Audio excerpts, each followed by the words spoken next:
Бид нар Марк номноос өнгөрсөн жилээс эхэлж яваад өнөөдөр 33 дахь номлол явж байгаа. 9 дугаар бүлэг рүү орж ийн өнөөдөр. Мэдээж хэрэг эзний үгийг одоо суралцж яхад дуусгах гэдэг нэг тийм одоо юу гэх вэ? Хүлээлт нэгт байгаж гисэн. Нөгөө талаар дуусгах сонирн биш. Энэ номыг дуусгах нь бидний гол зорилго биш. Эзэн юу хэлж гэн, энд юу гарч гэн, ямар үг өнөөдөр биднэрт хэлэгдэж гэн гэдгийг тухайн одоо бүтэн сайндаа ойлгож явах нь их сайн байна. Өнөөдөр шинэ он гарч байгаа болохоор арай өөр сэдвээр номлодог ч юм уу гэж би бодсноо. Болоод Марк номоос л үргэлжлүүлэе гэж бодлоо. Яг гэвэл шинэ он гарсан байна уу, гараагүй байна уу хамаагүй эзний үг яг ивэрэл байгаа. Гэхдээ нэг зүйлийг бид нэр ойлгох хэрэгтэй. Цаг хугацаа бол эзэж хоошоо явдаггүй. Дандаа урагшгаа явдаг. Есүс Христийн шавнарын хувьд цаг хугацааг зогсоохыг хүссэн. Яг өнөөдөр бидний ярилцах хэсэг дээр тиймэрхүү байхыг айгүй одоо хүсэж байгаа тийм талаар ярьж байгаа. Тэгээд Христэд итгэж хүмүүс урагшгаа харж эзний дахин ирэлтийг харах. Бид нар саяхан Есүсийн нэгдэх ирэлтийн тухай ярьсан. Өнгөрсөн 7 хоногт. Тийм ээ? Найдвар дээ. Яагаад ямар найдвар гэхээр хоёр дахь удаагийн ирэлтийн найдварыг бид нар авсан байна. Яагаад гэвэл нэг дахь удаага ирсэн амлалтаа биелүүлж ирсэн. Хэлсэн амлалтаа биелүүлж ирсэн. Харин хоёр дахь удаадаа одоо би ирнэ гэсэн энэ амлалт яг биелэх болно гэсэн энэ найдвараар бид нар амьдрах ёстой гэж. Өнөөдөр тэр найдварын тэр үргэлжлэл тийм ээ талаасаа бүгдээр хамтдаа энэ 9 дугаар бүлгийн эхний хэсгийг хамтдаа харж суралцгаая. За 9 дугаар бүлгийн 1-ээс 13 дугаар ишлэгийг би уншиж хараарай. Есүс тэдэнд айлдан үннээр би танарт хэлье. Энд зогсогчдын зарим нь Бурхны хаанчлал сүр хүчтэй эрхийг үзэх хүртлээр үхлийг амсахгүй. 6 өдрийн дараа Петр, Яаков, Иохан нарыг Есүс дагуулan хідүүлэхнэ өндөр ууланд гарчээ. Тэр тэдний өмнө хувирав. Хувцсан цацарсан цав цагаан болжээ. Энэ дэлхийн ямар ч цайруулагч түн шиг загааруулж чадахгүй. Есүстэй ярилцаж байгаа Элия, Мөсе нар тэдэнд үзэгдлээ. Петр Есүст багшаа энд байгаа маань бидэнд сайн байна. Бидэнд 3 цацар барьж өгье. Бид 3 цацар барьж өгье. Нэгийг нь танд, нэгийг нь Элиад, нэгийг нь Мөсед гэв. Учир нь тэд айдас давтсан тул тэр юу гэж хэлэхэж мэдэхгүй байлаа. Гэтэл үүл гарч тэднийг бүрхэн авахд үүлнээс энэ бол миний хайрдаггүй түүнийг сонсогтун гэх дуун гарав. Тэд гинэт иргэн тойрноо хараад ганц Есүсээс өөр хэнийгч олж үтсэнгүй. Тэд уулнаас бууж явхад Есүс тэдэнд хүний хүүг үхэхстээс амьлах хүртэл үдснээ хинт ч ярьж болохгүй тушаав. Тэд энэ үгийг өлгөж аван үхэхстээс амьлах гэж юу болохыг хоорондоо ярилцав. Тэд түүнээс яагаад хуулийн багш нар Элияг эхлээд ирэх ёстой гэдэг юм бэ гэж асуужээ. Есүс тэдэнд Элия үнэхээр эхлээд ирж бүх зүйлийг сэргэнэ. Харин яагаад тэр их зовж үгүйсгэгдэх ёстой гэж хүний хүүгийн тухай бичигдсэн билээ. Би танарт хэлье. Элия хэдийнэ ирсэн. Түүний тухай бичигдсэний дагуу тэд юу үзснээ түүнд үйлдсэн юм гэлээ. Амен. За энэ гол одоо үйл явдал бол Есүс шавнартайгаа уулан дээр гараад Есүсийн ерөнхий төрх өөрчлөгдсөн. Гинт маш цагаан болсон, гэрэл цэцэрсэн, сүр жавхлан мэдрэгдсэн, оршихуун мэдрэгдсэн Бурхантай хамт байгаа тэр нөхцөл байдал маш гоё байсан. Тэгэнгүүт энчэнэ үлдэцгээ 3 цацар барьж өгье. Та нар гуруулаа ингээ нэг цацар гэж байгаа юм тийм ээ. Одоо урц гэсэн үг шүү дээ. Нэг талаар тэгээд энчэнэ бай бидэнд энэ сайхан байна гэсэн. Харин Тэнгэрээс дуу гарч миний хүүгийн үгийг сонсогдсон гэж хэлсэн. Тэгээд тэрний дараа уулнаас бууж явхдаа тэд нар амьлалтын тухай ярьсан. Амьлалтын тухай ярихдаа Элия ирээд тэгээд эрэх тухай юу нэг шүзүүлэгчд бичсэн энэ нь юу нь ямар учиртай юм бэ гэдэг Есүс шавнартаа тайлбарлаж өгч байгаа. Ерөнхий энэ хэсэг бол ер нь шинэ гэрээний Библиэлд байдаг. Нэг одоо Есүсийн тухай, Бурхны хаанчлалын тухай ойлгох маш чухал ишлүүдийн нэг нь энэ. Мөнхийн улсын тухай, Бурхны хаанчлалын тухай ойлгох чухал хэсгүүдийн нэг нь. Есүс цайрсан, хувирсан гэсэн энэ яг юу гэсэн үг юм бэ? За энэний өмнөх хэсэгдэр хэрвээ бид та нар санаж байгаа бол шавнар Есүсийг Христ гэдгийг таньсан. Гэхдээ шавнар Христийн юу үлдэхийг ерөөсөө ойлгохгүй байсан. Тийм учраас Петр Есүс хүний хүү зовлон эдэлж өөхөх тухай, алуулах тухай ярихад Петр зөвшөөрөөгүй. Юу яриад байгаа юм бэ багшаа? Ингэж болохгүй шүү дээ гэж. Харин Петрийг Есүс зэмлсэн байгаа тийм ээ. Сатана, миний араас зайл. Бурхны хаанчлалыг биш, тухай биш, харин хүний юмсыг та нар боддог. Хэрвээ та нар намайг дагахыг хүсэж байгаа бол загалмайгаа өөр. Хэрвээ та нар намайг дагмаар байгаа бол өөрийнхөө амийг өг. Хэрвээ та нар намайг дагмаар байгаа бол сайн мэдээний төлөө өөрийгөө үгүйсгэж амьдр. Хэрвээ та нар надаас ичих юм бол би танаас хожим ичих болно. гэж хэлээд та нарын дундаас Бурхны хаанчлалын тэр сүр жавхланг үхээсээ өмнө үзэх хүмүүс байгаа гэж хэлсэн. Нэгдүгээр ишлэл дээр. Энэ яг юу гэсэн үг юм бэ? Өөрөөр хэлбэл дэлхий сөнөөд Бурхны хаанчлал дэлхий дээр ирээд Есүсийн хоёр дахь ирэлт тэднийг үхээс өмнө ирнэ гэсэн утгаар хэлсэн. Үгүй. Яг хоёрдугаар ишлэл дээрээс хэрвээ харах юм бол тэд нар 6 өдрийн дараа 3 хүнийг сонгоод уулан дээр Есүс гарч Бурхны хаанчлалын сүр жавхлан юу болохыг амсуулсан байна. Тэрнийхээ тухай Есүс энэ нэгдүгээр ишлэлээр ярьж байна. Үннээр би танад хэлье. Энд зогсогчдын зарим нь Бурхны хаанчлал сүртэй ирэхийг тийм ээ. Тэгэд үүлэн дээр Мосе болон Елиятай хамт Есүсийн ярилцсан тэр хэсгийг ярьж байна. Ирэхийг үзэх хүртлээр үхлийг амсахгүй гэж. Тэгээд 6 хоногийн дараа яг энэ үйл явдал болж байгааг хэлсэн дараахан. Энэ хэсгийг мэдээж эрдэмтэд яг Есүс яг юуны энэ хувирлын тухай хэлж ирсэн үү? Эсвэл үнэхээр одоо Есүсийн үед биш Есүсийг дахин амьлаад тэгээд тун удалгүй Есүс бусаж ирэх тухай Есүс үнэхээр ярьж ирсэн үү гэдэг дээр олон янзын одоо үзэл бодлыг илэрхийлдэг л дээ. Мэдээж хэрэг Есүс тэр үед ирээгүй юм чи Есүс тэр үед ирэх тухайгаа бол энэ чи яриаггүй нь ойлгомжтой болж байгаа. Харин энэ яг юуны тухай ярьж гэнэ үү гэхээр яг мэдээж хэрэг Бурхны хаанчлалд ирэх үед яг хэрэг өнөөдөр ирэх юм бол бид нар үхлийг үзэхгүйгээр Бурхны хаанчлалыг шууд үзнэ гэсэн үг. Энэ тухай бас ярьж иж болно.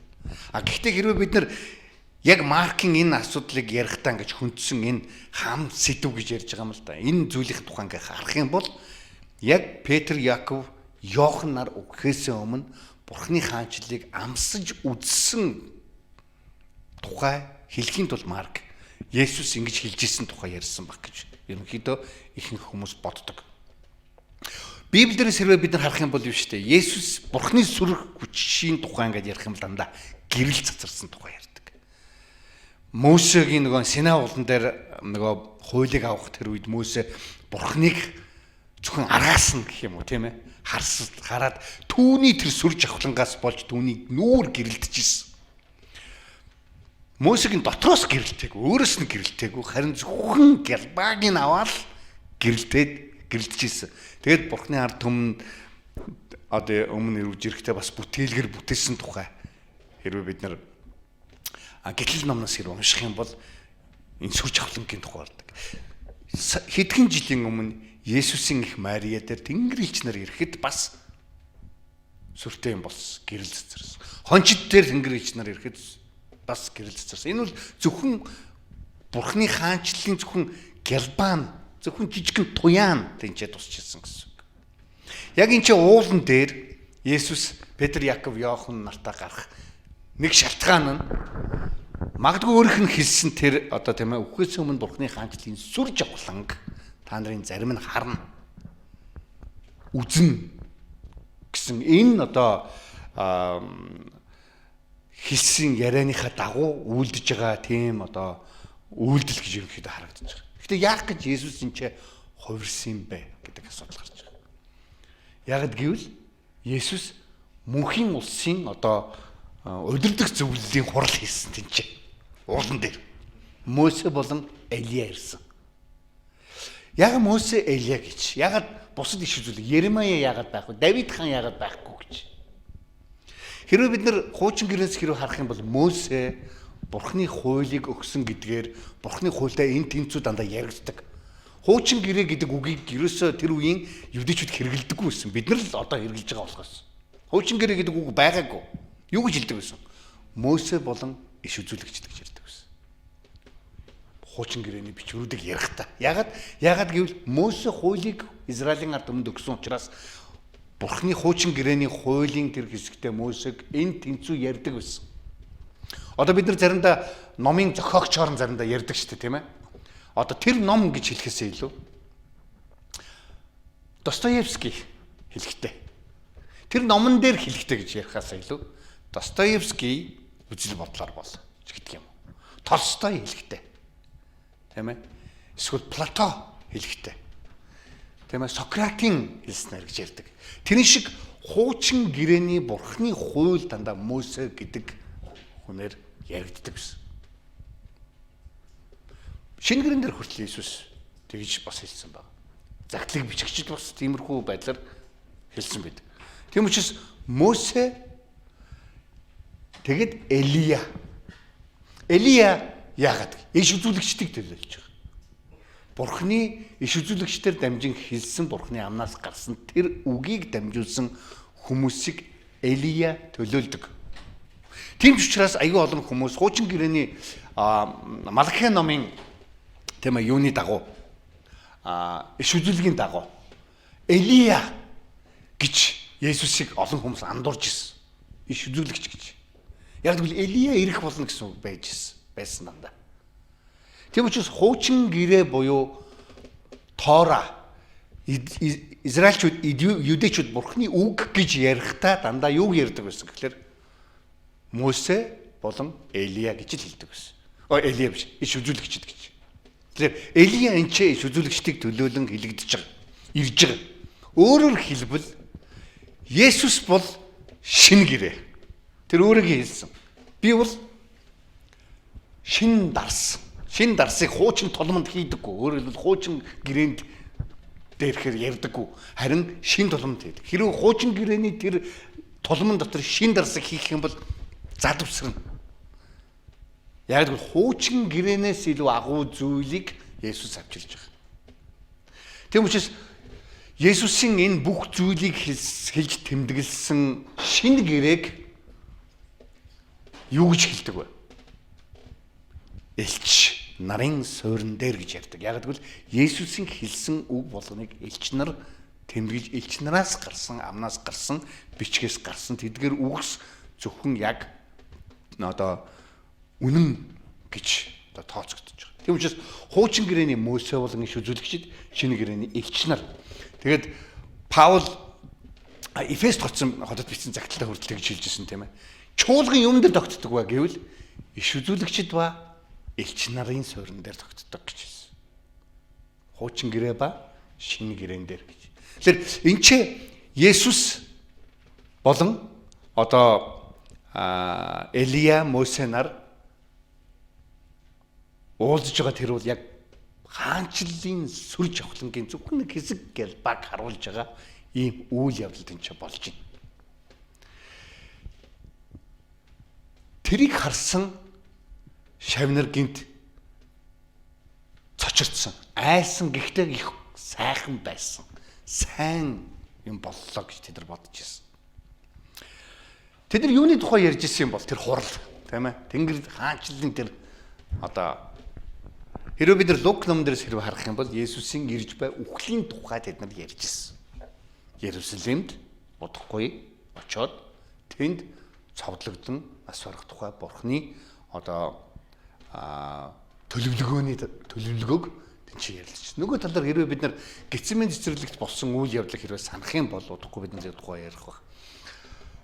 Есүс Бурхантай залбирахдаа юу гэж хэлж ирсэн гэхээр энэ аягийг энэ зовлонг надаас холдуулах боломж байгаа юу гэсэн энэ асуудлаар Бурхантай ярьж ирсэн. Гецсеман цэцэрлэгт. Магадгүй Элия болон Мөсө ирж байгаа яг тэр хүчит магадгүй тэд нар Есүст хүнийх нь хувьд ч та Бурханых нь хувьд биш.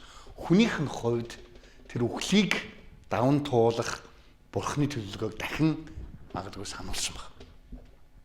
Тийм ч учраас Есүс яг тэр үед хувирсан энэ дэлхийнхээр биш. Тийм ээ.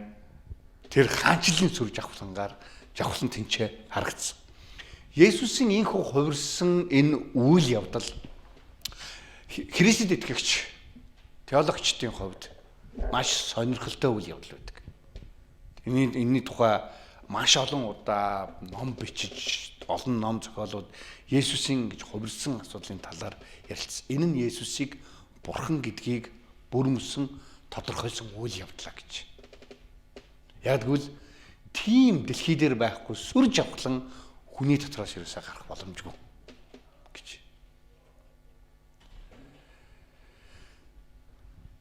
Энд метаморфос гэж грек үг хэрэгэлсэн байгаа юм л да. Юу гэсэн үг вэ гэхээр ерөнхийдөө бүр ингээд хувирах гэсэн үг. Бүр өөрчлөгдөх гэсэн үг. Есүсийн тийм ээ нүүр царай цаав цагаан болсон гэсэн үг. Энэ дэлхийн өөр юугаарч цагаан илүү цагаан болох боломжгүйгээр цагаан болсон гэж. Тийм ээ. Тийм их одоо юу гэх гэрэлтсэн гэсэн иймэрхүү санаагаар ерөнхийдөө тэнчээс. Тэд нар мэдээж хэрэг бүгдээрээ маш их одоо баламгдсан тухайн үед тэр гэрэлцсэн яг тийм нөхцөлд. Хуучин гэрэн дээр бол Бурхныг харж чадахгүй гэж байдаг. Бурхныг хэрвээ харах юм бол хүмүүс шууд үхнэ. Яг гэвэл ариун Бурхныг буцаад ямар ч бодгол харах боломж байхгүй гэж. Харах юм бол тэнд байхгүй бол. Харуул байхгүй бол. Гэтэл энэ ч Есүс Бурхны тэр сүр жавхланд хувирж байгаа. Тэгээ трийг нь гурван шавнар нь харах боломжтой байгаа. Энэ яагаад боломжтой болсон гэхээр Есүс юу гэж хэлсэн гэхээр та нарын зарим нь тэр хаанчлалын сүр жавхлан эрхийг харах болно гэсэн үгийнхаа дагуу. Тинхүү харуулсан байхаа гэж боддог. Тэгэхгүй бол тэр гурван шавж гисэн байхгүй болох хэрэгтэй байсан. Тэрийг боломжтой болгосон байна. Бурхан энэ гайхалтай. Олон үйл явдлын ч одоо хэрвээ бид харах юм бол за тэрийг харсан Петр өөрөөр хэлбэл Есүсийг одоо хинбэ гэдгийг яг Петр яг одоо зүрхэндээ яг авч хэлж байна. Харж хэлж байна. Есүс бол зүгээр раби багш биш. Зүгээр нэг Бурхны хүү биш юм. Бурхны хүү гэдэг энэ үг бол юдэ хүмүүсийн хувьд бол тийм ч өндөр үг биш, тийм ч мундаг үг биш. Яг тэгвэл хуучин гэрэн дээр бид нар харах юм бол зүгээр л хүмүүсийг Бурхны хүү гэж нэрлдэг байсан. Бурхны хүү. Тэгээ Бурхантай ойр, Бурхны одоо ард түмэн гэдэг утгаараа Бурхны хүү гэж олон хүмүүс хуучин гэрэн дээр нэрлэгдэж ирсэн. Харин хүний хүү гэдэг энэ үг бол илүү Бурхны илүү тэнгэрлэг мөн чанарыг илэрхийлсэн ийм утга санаатай үг байсан. Эсвэргээрээ Бурхны хүү гэвэл уг нь илүү шүү дээ. Тэгтэл хүний хүү гэдэг энэ нэр хуучин гэрээний одоо Изекэл ном байсан баха тийм ээ. Изекэл өнөө Даниэл номноос гарсан тэр нэг утга санаас. Хүний хүү гэж нэрлэгдэж байгаа тэр нь яг хүний дүрийг авсан яг Бурхан гэсэн ийм санааг юм гэдэг илэрхийлдэг. Израильчуудын хувьд. Яг Петр энэ чи яг Есүсийн хэн болохыг ойлгож эхэлж байгаа. Тэр бол үнэхээр Бурхан юм байна гэж. Христ бол үнэхээр Бурхан юм байна гэж. Гэхдээ л Христ гэдгийг ойлгосон ч гэсэн нөгөө үйлсийг нь юу болохыг ойлгоогүй хэвээрээс. Хэвээрээ байсан учраас Есүсийг баригдах тэр шинэ бүгдээр танк зугатаасан Петр ч гэсэн өөрөө урвсан. Тийм ээ, Есүсийг үгүйсгэсэн ийм асуудал гарч ирсэн. Магадгүй энийг ойлгоход тухайн үеийн яг нүдээр харж ирсэн шавнар ч ихсэн ойлгоход хэцүү байсан юм чи. Өнөөдөр бидний хувьд гэсэн маш хэцүү л байх л да. Тийм ч учраас олон Христэд итгэж хүмүүс өөрийнхөө амьдрал яг Есүс гэж хинбэ гэдгийг яг бүрэн дүүрэн ойлгох хүртлээр бас нэлээд цаг хугацааг авдаг. Есүс бол энэ ертөнцийг бүтээсэн Бурхан. Тэгээ олон хүмүүсд тийм юм бол ягаад Есүс одоо ингээд надад харагдахгүй байгаа, надад өөрөө хурж ирээ хэлэхгүй байгаа. Нэг зүйлийг бид нар анзаарах хэрэгтэй. Тэр үед Есүс яг тэгчихсэн. Яг тийм үйл явдал хийж байгаа юм чи. Би хинбэ гэдгийг харуулж байгаа. Гайхамшгуудыг бүтээсэн. Олон хүмүүсийг идэгсэн. Гэхдээ л хүмүүс итгэв. Шавнар нь хүртэл ойлгохгүй байгаа. Тэгэхээр бид нар бас тэгж тэр хүмүүсээс илүү гэж юу? Тийм явдал болох юм бол бид нар ойлгоно гэж юу? Ганцхан ойлгох арга зам бол Бурхны үгийг сонсох замаар л ойлгох боломжтой. Байн суралцах замаар л бид нар ойлгох боломжтой. Өнөөдөр дэлхийн мянган эрдэмтэд эзнийг ойлгохгүй байгаа. Тэдний ухаан нь маш өндөр боловч яг Есүсийг харж чадахгүй байгаа. Гэтэл яг нөгөө талд нь дахиад мянган олон эрдэмтэд Есүсийг хараад түүнд итгэж байгаа. Тэгэхээр хүний оюун ухаанаас ойлголтоос ерөөсөө хамаарахгүй байгаа юм чи. Ухаан болгүй байна уу? Эсвэл яг амар сэрэг толгойтой байна уу гэдгээс ерөөсөө шалтгааллахгүй байгаа. Есүсийг харах. Есүсийг хинбэ гэдгийг мэдэх. Өнөөдөр хүмүүсийн амьдралд Есүсийг гэрэлтэх яг тэр үед л хүмүүс Есүсийг хэн болохыг ойлгодог. Гэхдээ яг амаараа тодорхойлж чадахд маш хэцүү байдаг. Бусад хүмүүс тайлбарлахад бас хэцүү байдаг.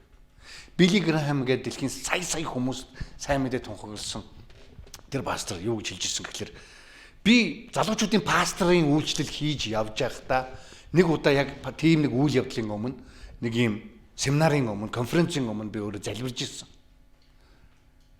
Тэгэд би таны үгээс үгэнд өөрөө итгэхгүй бол таны үгнээс би ичж байгаа бол яаж би таны үгийг би бусдад тунхаглах юм бэ?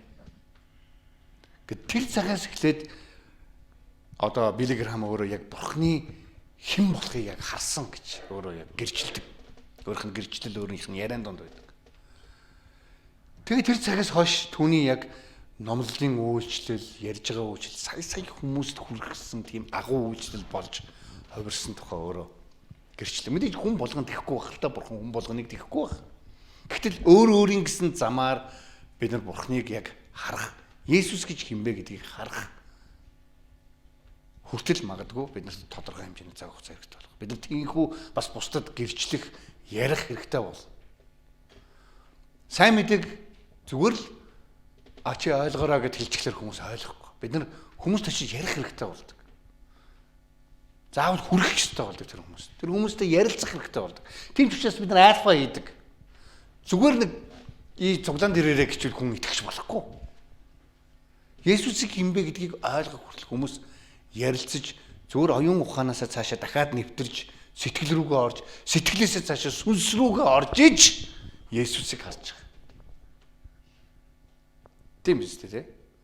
Энд чи шавнал тэрийг харсан. Тэгтэл айгүй гоё байсан Петрийн хувьд. Иохны хувьд, Яаковын хувьд магадгүй. Тэгээ Петр түргэн амтай аагаад нэг юм хэлмээр байсан. Тэгээ хэлэхдээ та гурав энэ ингээ байчаач. Энэ сүр жавхлангаараа ингээ байчаач. Нөгөө үлдсэн 9 шавмаа бол сонирн биш. Бид гурав энэ та нартай хамт ингээд байж юмэр байна. Та нарт орох орон тийм ээ барьж өгье энэ. Тэгээд ингээд зургуулаа. Сайхан бай гэж. Петр маш түргэн амтаа яг тэр үедээ бодогдсон зүйлээ хийсэн. Магадгүй яг чин сэтгэлээсээ техник байх гэж бодож хэлээгүй л бах л та зүгээр. Гэхдээ маш түргэн амтаа тэгээд тэр үедээ бодогдсон зүйл ингээд шууд хэлсэн. Би та нар энэ уулан дээр цацар барьж өгье. Та гурваад ингээд байчаач. Бид нар бол хамаагүй бороо шороо моронд ингээд гадаан байж. Энэ сүр жавхланд байх, энд байх гэдэг. Хэрвээ бид нар 5 дугаар ишлэлийг харах юм бол багшаа энд байгаа маань бидэнд сайн байна гэж. Магадгүй тэр сүр жавхлангийн доор тэр Бурхны хаанчлалын сүр жавхланг харахаар тэр хүмүүс санаа зовлт янз бүрийн одоо маргааш яах уу, юу идэх үү, юу өмсөх үү, тэр имаан ингэсэн болов, тэр ингэсэн болов санаа зовх юм байхгүй, ямар нэгэн хийх ажил, үйлдэл юу ч үлдээгүй, бүр мөсөн нэг хаанчлалын тэр нэгэн амар тайван дотор магадгүй орсон баг. Тэр учраас Петр яг ингээл байж, ингээл баймаар байна гэж магадгүй бодсон. Есүс Христ загалмайгаар дайрж гарах ёстой гэдгийг ерөөсөө ойлгохгүй. Яагаад Есүс загалмайгаар дайрж гарах ёстой гэж? Яг хэрвээ тэгээгүй бол энэ аврал гэдэг тухай ерөөсөө байхгүй. Энийг хүмүүс заримдаа ойлгодгүй. Есүс яагаад өөрийнхөө хүүг зүгээр л алахгүйгээр зүгээр хүмүүсээ би та нарыг бүгдийг ингээ уучлалаа гэдэг ингээ уучлчих болдгоо юм бэ гэж ийм асуулт өгдөг. Мянганы туршид олон философчид энэ асуултыг асуусан. Маш олон эрдэмтэд боддог хүмүүс энэ асуултыг асуусан. Яагаад уучлалыг заавал өөрийнхөө хүүг загламай дээр гаргаж иж хийх ёстой юм бэ бурхан? Хүчтэй бурхан биз дээ. Өөр хайраар дүүрэн биз дээ. Бүхнийг чадна биз дээ. Яагаад үгүй гэж. Гэтэ бурханы шударга байдал тийм зүйлийг зөвшөөрөхгүйсэн. Хэрвээ хэн нэгэн хүн хулгай хийвэл бидний амар чухал зүйлийг эсвэл бидний хайртай нэгэн хүний амийг хороочих юм бол бид нар тэр хүмүүсийг шийтгүүлээсэ гэж хүсдэг үстэй. Хэдийгээр уучлж байгаа ч гэсэн. Ямар ч байсан хохирлыг барагдуулах хэрэгтэй гэдгийг бид нар хүмүүс хүртэл тэрийг хүсдэг. Тийм үстэй. Яг ариун бурхан хэдийгээр хүмүүсийг өршөөж уучлахыг хүсэж байгаа ч гэсэн бас шийтгэлийг нь өгөхийг хүсдэг. Саяхан Америкийн тэр Rhode Island гэдэг нэг мужийн нэг айгүй сайн шүүгч байдгийн байна л да. Тэгээд тэр шүүгчийн нэг шүүж байгаа тухай тийм нэг тийм ээ шүүхийн танхимын нэг тийм бичлэгийг би үзсэн. Тэгсэн чинь нэг эмэгтэй нэлээд олон жилийн туршид ингээд дандаа замын хөдөлгөөний дүрм зөрчөөд ерөөсөө нэг торгуулаад хэлэхгүй явсараа шүүгт дуудагдсан байгаа юм л да. Нэлээд ингээд их болцсон тийм ээ нэг мөнгө. Тэгээд тэр ингээд хүүхдэд тэрч цаарж ирээд шүүгч юм ингээд уучлаарай гэж жоохон өлөөс мөлөө тусаагаа. Тэгээд би одоо ингээд гэжсэн. Тэгээд ингээд амьдралынхаа тухай ярьсан. Айгу өрөвдөлтөй ингээд олон ажил хийдэг тийм ээ. Гэхдээ Америк танал тийм хүн байдаггүй гэж заримдаа төсөөлдөг. Америкт Монголын ядуусаас ч амар ядар хүмүүс зөндөө байгаа. Бас амьдрал нь маш хэцүү тийм хүмүүс зөндөө байгаа. Тэр хүмүүсийн нэг нь тэр эмэгтэй. Тэгээд ингээд би гिचээж гин хичнээн ажил хийж гин оройгоор шөнийн ажил хийгээл тэ ингээл ягаал би ингээл хүүхдүүдэд яаж гин сургууль нэг нь явуулаад нэг нь яаж гин нэг ганц бие юмхтэй. Тэгэл ингээд би харин яг ийм нөхцөлд би ингээд ийм зөрчил гаргасан байгаа. Тэгээд тэр зөрчил гаргасны хадлаар янз бүрийн шалтгаан ингээл тайлбарлаа. Гэхдээ би нэг төлөн би төлөхдөө ингээд сар болгон $20 ч юм уу $50 ингээд төлөөд явах юутай байна. Тийм шүүлт, тийм одоо шийдвэр гаргаж өгөөч гэсэн ийм байдлаар ингээ гуйж байгаа. Би бол төлнө би алдаа гаргасан тэр бол үнэн гэдэг. Тэгээд тэр шүүгч тэр эмэгтэйг шууд шийдэж байгаа юм л да. $1000 ч билүү. Төлөх ёстой. Боллоо. Ойлгосноо тийм ээ. За чи сард хэдийг төлж чадах уу гээл тэгэл асуугаал ингээ шүүгч чинь тийм ээ. За одоо нэгэн л одоо ингээ шүүхийн шийдвэр гарвал тэгэл тэгэх ёстой бол тэгэхгүй л шоронд орно шүү дээ. Тийм ээ. Тэгэл тэр шүүгч ингээл бүгдийг ингээл хэлж өгөөл ингэснийхаа дараа. За гэхдээ би чамд нэг юм хэлээд. Миний ээжийн нэр дээр нэг хуримтлал байдгийн. Тэр хуримтлал яг чам шиг ингээ амьдралын төлөө тэмцэж байгаа шударга ийм хүмүүст зориулсан хуримтлал. Тийм учраас тэр хуримтлалаас би чиний бүх одоо төлбөрийг төлөхөр шийдэж байна. Тийм учраас чи шийдэглээ авсан. Гэхдээ чи юу ч төлөх хэрэггүй. За баяртай. Ингээ гаргаж байгаа байхгүй. Христэд итгэж хүмүүс яг тэр эмхтэйтэй адилхан тийм байдлаар Бурханаар уучлагдсан гэсэн үг. Бид нар гим нүглийнхэн төлөөсийг бид нар шийтгэлийг бол авсан. Гэхдээ Есүсээр төлөөсөн гэсэн үг. Бурханаар өөрөө төлөөсөн. Бидний тэр уучлал бол маш үнцэнтэй. Яагаад гэвэл Есүс Христийн амины үнцэнтэй. Бурханы хүүгийн амины үнцэнтэй. Тийм өршөөлийг бид нар Бурханаас авсан. Авах ёстой тэр зам нь бол Есүс яг энэ үдэ тийм ээ загалмаагаар дайрж гарах ёстой. Есүс бидний төлөө амьдрсан бид энэ тухай ярьж ирсэн те. Харин одоо бас бидний төлөө үхэх ёстой. Бурхан тэгж шийдвэрлэсэн. Хүмүүсийн бодоогүй замаар гэж Коринтод бичсэн загталтай Паул хэлсэн. Хүмүүсийн ингэх байх гэсэн бодол замаар Бурхан авралыг хүндрэлтэнд өгөөгүй. Хүмүүс өөрөө ингээл би гоё амьдрал, хүмүүст их тусалвал, сайхан сэтгэлтэй байвал, зөндөө их гэгэрлийг амсвал, их олон зүйл мэдж ойлговол, улам илүү би ингэсээр байгаад ер нь Бурхан тааламжтай болно гэж байна. Харин Бурхан хүмүүсийн тэгж бодсон замаар биш. Харин ч бүр бодоогүй замаар Бурхан авралыг хүндрэлтэнд өгсөн гэж Коринтод бичсэн замаар. Тэр нь болохоор загалмайн замаар. Есүс яг энэ асуудлынхаа талаар Мосе, Элия нартай хуралдаж исэн гэх юм уу тийм ээ. Магадгүй тэр хоёр хаанчлан тэр сүр жавхлангаар Есүс ирж Есүсийг тэр сүр жавхлантай нэгэн болохыг магадгүй сануулж хүнийх нь хувьд тэгээд энэ замаар тийм ээ хүндрэлтэн аврагдах ийм чухал үйл явдал эхлэх гэж байгаа учраас магадгүй хүчийг өгөхийн тулд сануулахын тулд урам өгөхийн тулд хүнийх нь хувьд Есүс тэр магадгүй ирсэн баг. Нөгөө талаар магадгүй Есүс өөрийнхөө хэн болохыг эцсийн байдлаар нэг талаар загалмай дээр гарахаас өмнө өөрийнхөө шавнарт дараа нь санагдах байдлаар бас илэрхийлэхийг хүссэн. Хаанчлал гэж юу вэ гэдэг талаар. Бурхны хаанчлал гэж юу вэ гэдэг л.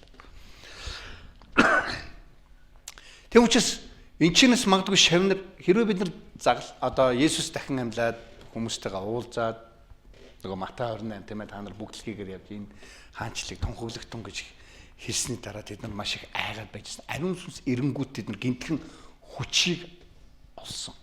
Тэр нэг хаанчлалын хүч чадал гэж нөгөө энэ харсан тэр сүр жавхлан өөрсдөд дээр нь ирцэн байгааг, ирэх гэж байгааг, ойрхон байгааг тэд нар магадгүй харсан баг. Тэгээд тэдний үйлдэл тухайн үеийн Грек Ромын ертөнцид хамгийн аимшигтай хавчлагыг авч ирсэн бүлэг хүмүүс.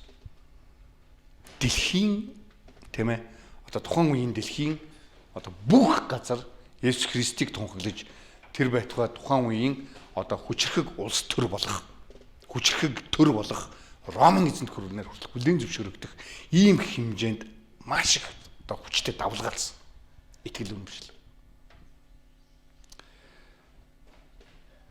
Петр харин тухайн үедээ бол ойлгоогүй. Зүгээр энэ тавлаг байдлаа, зүгээр энэ гоё байдлаа, зүгээр энэ зарим Христэд итгэж хүмүүст манайхан жоохон тийм биш л дээ, манай цуглааныхан бол. Зарим Христэд итгэж ингээл зүгээр цуглаан дээр магтаал амар удаан байгаал өөрөөсөө ингээл шүү дээ гоё ингээл бурхны оршихуд ингээл байгаал ийм байхыг аягүй хүсдэг. Тэгээ магадгүй гарч яваад цуглаансаа гарч яваад тэр тухайгаа мартчихдаг. Тэгээ зөвхөн цуглаан дэрэнгүүд л тэр гоё оршихуд байгаа юм шиг заримдаа боддог. Бурхны оршихуй ерөөсөө хүнээс болоод ирдэггүй. Хүнээс болоод буцдаггүй. Зарим хүмүүс айгүй гоё хөгжимт, чанга хөгжимтэй тэгэл амар гоё дуучинтай ингээл амар чангастай ингээл сэтгэлийг хөдлөх юм бол ингээл бурхны оршихуйд энэ ч байна гэж боддог. Бурхны оршихуй бол шал өөр хэрвээ бид нарын цайрсан эсхийг хэрвээ харах юм бол хүмүүсийн зүрх сэтгэлд ирэхтэй. Тэр нь заавал амар хүчтэй нүргэлсэн дуу хуураар биш. Дуугаар бурхны оршихыг дуудана гэж байхгүй ш. Бид нар ямар мэрэг төлөгч биш.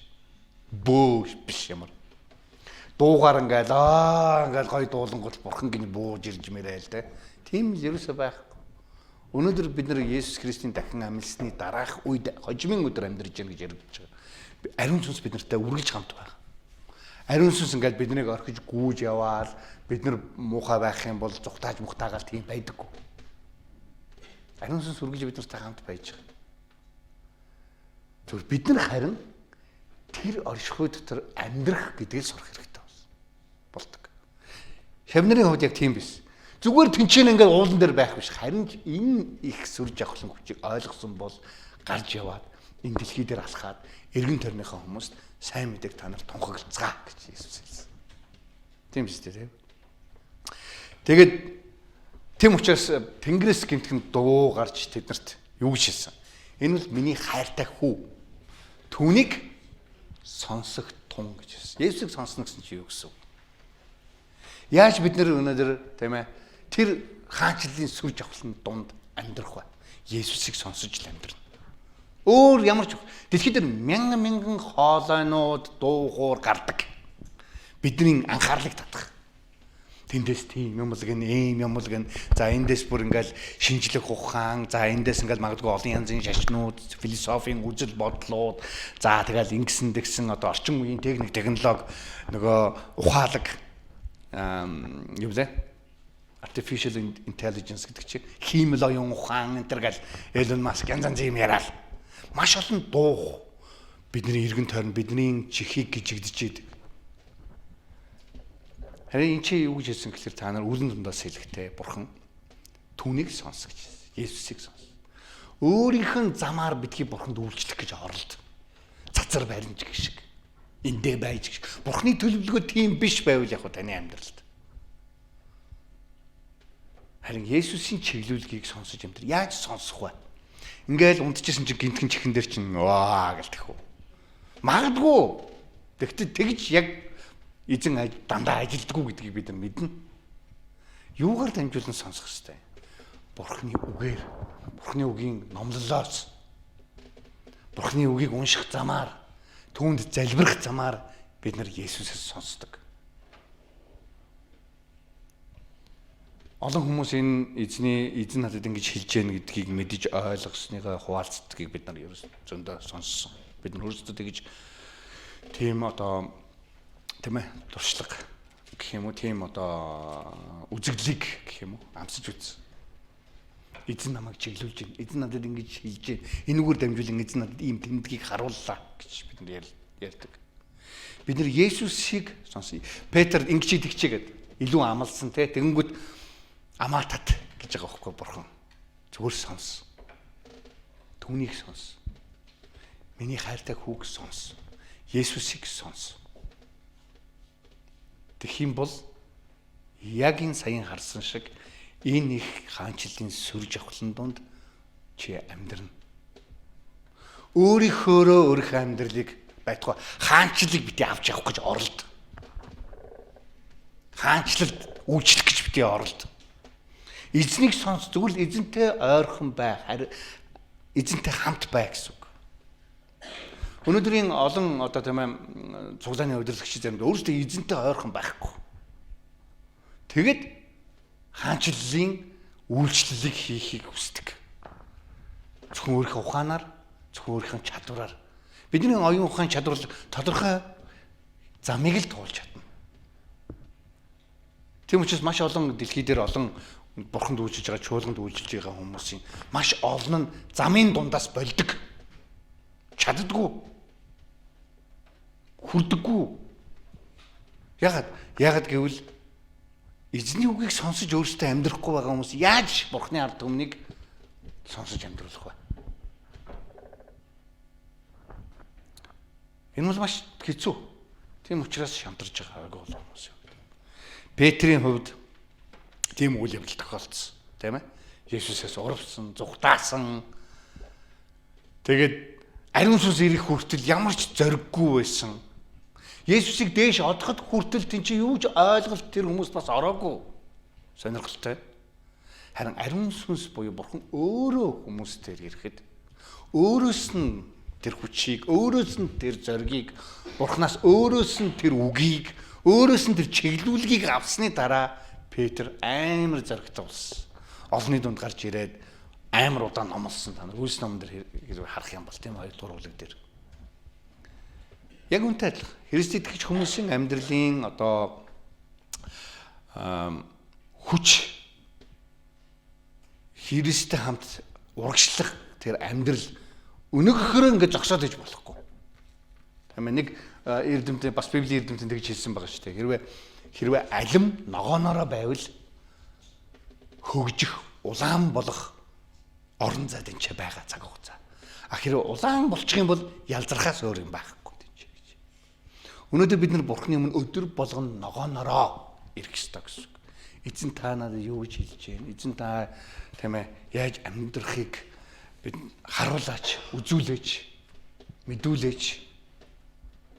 Тэгээд бид нар уулнаас буусан шавнартайгаа хамт тэр үед юу гэсэн дахин амьлах хүртэл яг энэ болсон үйл явдлыг бусад хүмүүст бити хэлээрэй гэж Есүс хэлсэн. Эндээс үүдээд дахин амьлах тухай асуудал шавнырын дунд яриа болсон. Нөгөө гурвын дунд. Тэнгүүтээ Есүсээс асууж байгаа. 11 дэх эшлэлээр яагаад хуулийн багш нар Элияг эхлээд ирэх ёстой гэдэг юм бэ гэж асуусан. Тэгээ Есүс юу ч хэлсэглэр тийм хуучин гэрэн дээр тэгж зөгнөгдсөн байгаа учраас. Нэг талаар Иохан Баптист бол Элия байсан. Гэхдээ Иохан Баптист бол Иохан Баптист гэдэг хүн л болохоос биш Илия дахиж төрчихөж байгаа биш. Библи ерөөсөө хойд дүрийн тухай ерөөсөө ярьдаггүй шүү. Андуурж болохгүй. Элия гэж хэлж байгаагаараа Элиягийн үйлчлэлийг үргэлжлүүлэх нэгэн эрэг тухай л хуучин гэрэн дээр хэлж ирсэн.